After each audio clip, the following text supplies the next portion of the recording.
So I've gotten some messages about my last video, and basically people are saying, Bobby, what are you, a madman with a camera?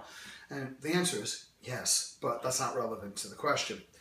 The real question is one of alarm and concern and panic. You're talking about experiential, consultative-based selling, but my manager is coming down on me every single day, and all he or she really cares about is me hitting my targets. So how can I be focused on the customer when I've got to hit my targets and there's kind of a sense of urgency?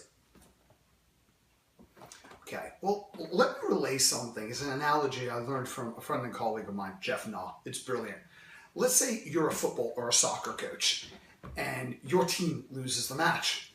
And one of your players comes to you and says, well, what can we do to win the game next time? How can we do better? And you say something like, well, okay, if you kick the ball past the goalie and get it in the net more of the time, that'll increase our chances. Well, thanks, coach. That's about the least helpful thing I've ever heard in my life, but yeah, I'll give it a go. See what happens. You don't get to a result by focusing on a result.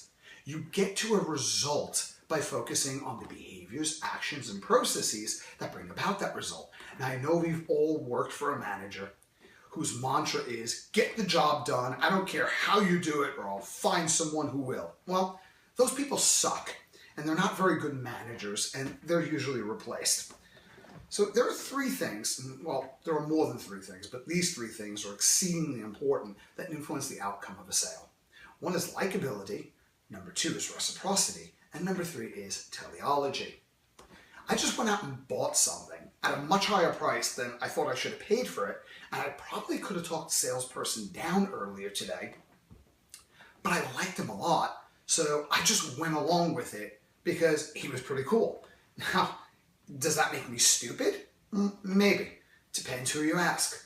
You know, my mother would say, absolutely not. My little Bobby's a genius, but very clever people also operate under this psychological dynamic of likability. Now, I was just kidding about that last bit. My mother would never has said, I'm a genius. But anyway, second point is reciprocity. When you are mercifully listening to someone, you are completely engaged and present in the conversation. You make that person feel important and validated, and they want to show you respect to perpetuate that dynamic within the relationship. And number three, arguably most important, if there is a most important, is teleology. And that means we are purpose-seeking organisms. Every single one of us. What we do is aligned with the meaning, the purpose that that decision represents for us. So when you're operating on urgency, such as, I gotta hit my targets, well, you're frustrated, you're anxious, you lack self-assurance, lack confidence, you have a bit of frenetic energy, you're not very likable, in other words. And if you're not likable, you're not present, and if you're not present, it means you don't have much reciprocity working in the favor of the relationship, do you?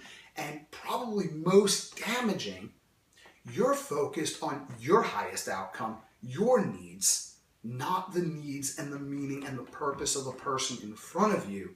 So you couldn't make a worse cocktail for failure in sales and all things capitalism if Karl Marx was your bartender. So again, what you resist persists. When you're under pressure and you've really got to hit your targets, the behaviors and the processes and the mindsets that we've been talking about are not less, but even more critical.